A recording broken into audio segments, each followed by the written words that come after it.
আজকের এই ব্লগটা থাকছে মেঘের শহর কার্শিয়াংকে নিয়ে। তো আমাদের 2 নাইট 3 ডে যে যোগীঘাটের প্ল্যানটা ছিল, সেখান থেকে আমরা এনজিপি এসেছিলাম হিলকাট রোড হয়ে। আর হিলকাট রোড হয়ে আসার সময় আমরা 4টে সাইট সিইং পাই। তার মধ্যে 3টে সাইট সিইং নিয়ে আমি আগের ভিডিওতে দেখিয়ে দিয়েছি। প্রথমে ছিল বাগোড়া ফরেস্ট, তারপরে ছিল চিমনি, এবং তারপরে 3rd নম্বর ছিল ডাউ হিল, এবং আজকে দেখাচ্ছি আপনাদেরকে 4 নম্বর স্থান কার্শিয়াং। তো চলো ব্লগটা শুরু করা যাক। তাহলে আজকে আমরা এসে গেছি পরবর্তী আমাদের ভিউ পয়েন্ট কার্শিয়াংয়ে, কার্শিয়াং টি গার্ডেনে। এখানে রয়েছে হনুমান টক, এখান থেকে আমরা পুরো কার্শিয়াং শহরের ভিউটা পাচ্ছি। ওয়াও, ও আজকে যদি আমরা এই সাইট সিইংটা না করতাম আমরা অনেক কিছু মিস করে যেতাম।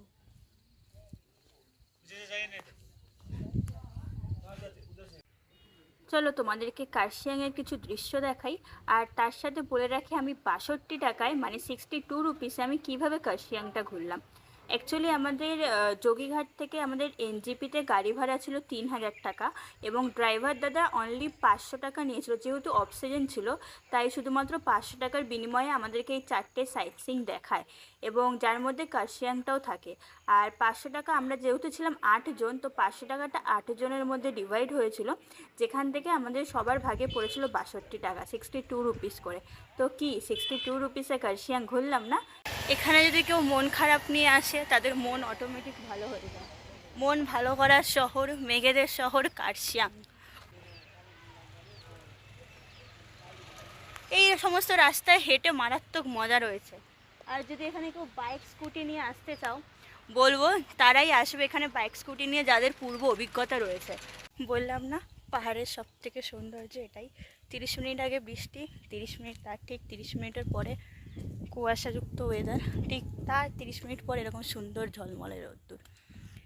এটাই হলো পাহাড়ের বৈশিষ্ট্য, পাহাড়ের সৌন্দর্য। আমরা যে হনুমান মন্দিরটা দেখছি, ঠিক তার পাশের রাস্তা, তার লেফট সাইডের একটা ছোট্ট একটা রাস্তা চলে আসছে, ঠিক সেই রাস্তা দিয়ে আমি এখন এসছি, আর এরকম ভিউ পেয়েছি।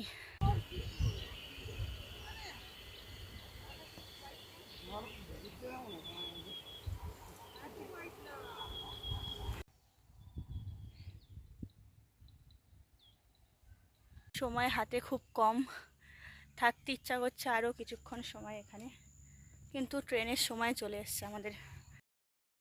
ওই যে দূরে যে ভ্যালিটা দেখতে পাচ্ছ, ওটা একটা নাম না জানা কোনো ভ্যালি ছিল, যেটার নাম আমরা জানতাম না, বা ওখানে যাওয়ার কোনো জায়গাও এখান থেকে আমরা দেখতে পাইনি। তো তোমরা যদি নামটা জেনে থাকো প্লিজ কমেন্ট করে জানিও। আর যাওয়ার সময় কিছু সুন্দর সুন্দর দৃশ্য আমরা আরও দেখতে পেয়েছি, যেটাকে আমরা ভিডিওতে রাখলাম, তোমরা দেখতে থাকো।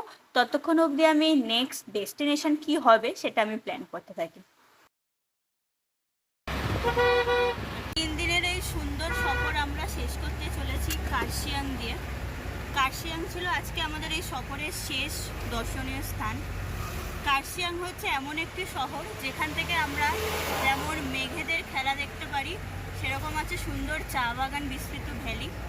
সেরকমই কার্শিয়াং থেকেই আমরা কিন্তু নর্থ বেঙ্গলের পুরো সৌন্দর্য উপভোগ করতে পারি।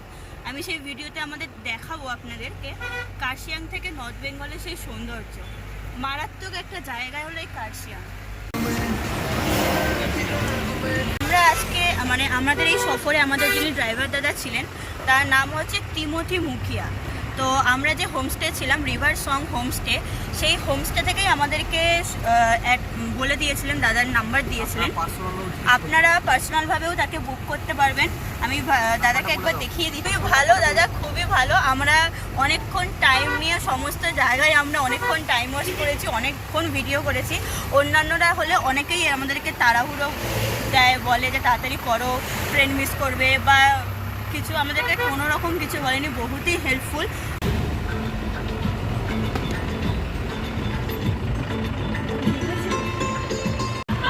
ये का क्या क्या व्यू पॉइंट है? आर्मी जोन है। होम स्टे भी नहीं रहता, पूरा आर्मी एरिया।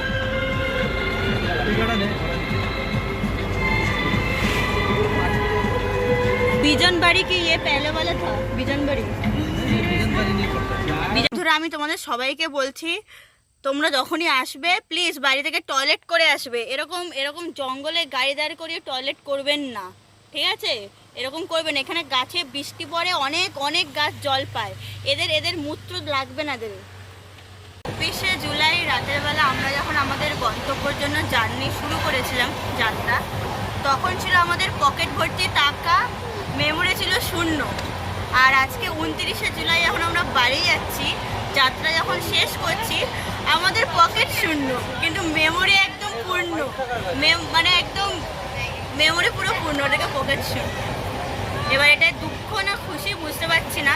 একদিকে অনেক মন খারাপ আর একদিকে অনেক ভালো লাগে যে আবার এতদিন পর বাড়ি যাচ্ছি। বাড়ির সেই উনো খেলছিলাম, আমাদের যেহেতু সিট এবারে ঠিকঠাক অ্যারেঞ্জ করে পড়েনি, লাস্ট মোমেন্টে কেটেছি, তো আমরা এরকমভাবে খেলছি, ঠিক এরকমভাবে সবাই আপারে বসে ঠিক এরকমভাবে খেলছি, চাদর টানিয়ে। তাও আমরা খেলা বন্ধ করবো না। আজকের মতন এই ব্লগটা আমি এখানেই শেষ করলাম। দেখা হবে অন্য কোনো ব্লগ নিয়ে। টাটা।